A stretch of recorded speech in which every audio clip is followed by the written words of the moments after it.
Pernah kepikiran nggak sih limbah industri yang berbahaya itu sebetulnya perginya kemana? Hari ini kita bakal ikutin perjalanannya yang luar biasa. Dari yang tadinya jadi masalah, malah jadi sumber daya berharga.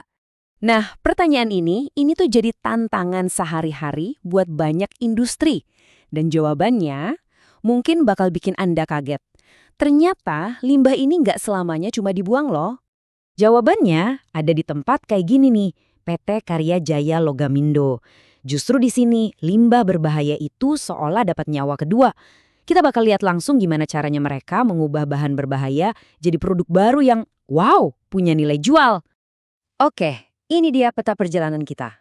Pertama, kita kenalan dulu sama apa itu limbah B3, masalahnya apa, tapi peluangnya apa. Terus, kita ikuti perjalanannya dari awal. Habis itu kita intip ke dalam pabriknya KJL, lihat gimana prosesnya, sampai akhirnya kita saksikan lahirnya produk-produk baru. Dan yang terpenting, kenapa sih ini semua penting banget?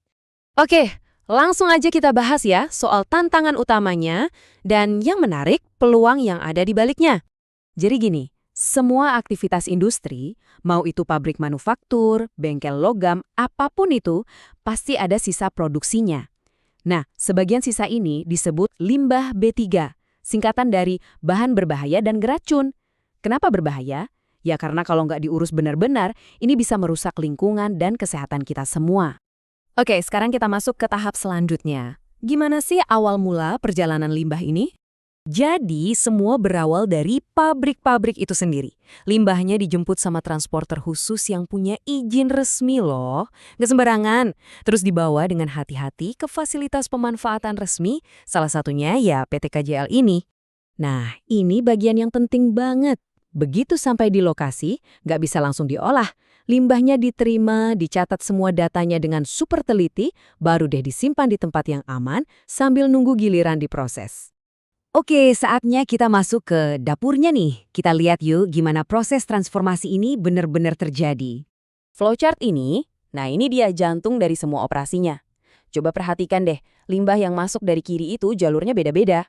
Nggak cuma satu, tergantung jenisnya apa, misalnya endapan logam, oli bekas, atau debu, nanti akan diarahkan ke proses yang paling pas buat diubah jadi produk baru di sebelah kanan.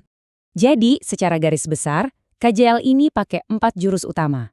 Ada pemanfaatan kimia buat bikin senyawa baru, ada peleburan buat narik logam murni, terus ada substitusi bahan baku buat bikin bahan bangunan, dan terakhir, substitusi energi di mana limbah jadi bahan bakar. Penasaran kan? Yuk kita bedah satu-satu. Yang pertama, pemanfaatan kimia. Coba lihat reaktor-reaktor ini. Disinilah limbah cair atau yang kita sebut sludge, itu loh endapan lumpur dari industri, diproses. Lewat reaksi kimia, limbah ini diubah jadi senyawa baru yang berguna, contohnya tembaga sulfat. Berikutnya, peleburan atau smelting. Proses ini pakai tungku yang panasnya bukan main. Tujuannya buat melelehkan limbah yang ada kandungan logamnya, kayak aki bekas atau serpihan logam.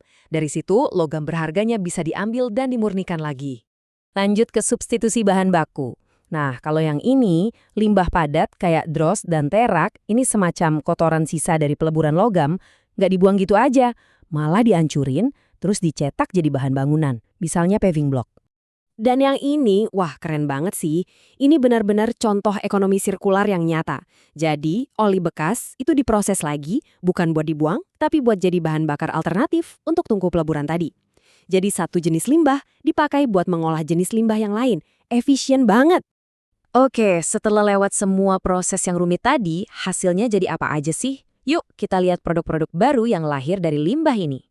Dan inilah puncaknya, transformasi total. Material yang tadinya bikin pusing karena jadi masalah lingkungan, sekarang malah jadi komoditas yang dicari-cari, bentuknya ingot logam, siap dijual lagi ke industri. Nah, tabel ini ngerangkum semuanya dengan simpel dan jelas. Lihat deh, di kolom kiri ada jenis limbahnya, terus di tengah ada prosesnya, dan di kanan ada hasil jadinya. Debu bisa jadi batako, sludge logam jadi ingot. Kerennya nggak ada yang sia-sia sama sekali. Jadi, bisa kita lihat kan, produk akhirnya itu macem-macem banget.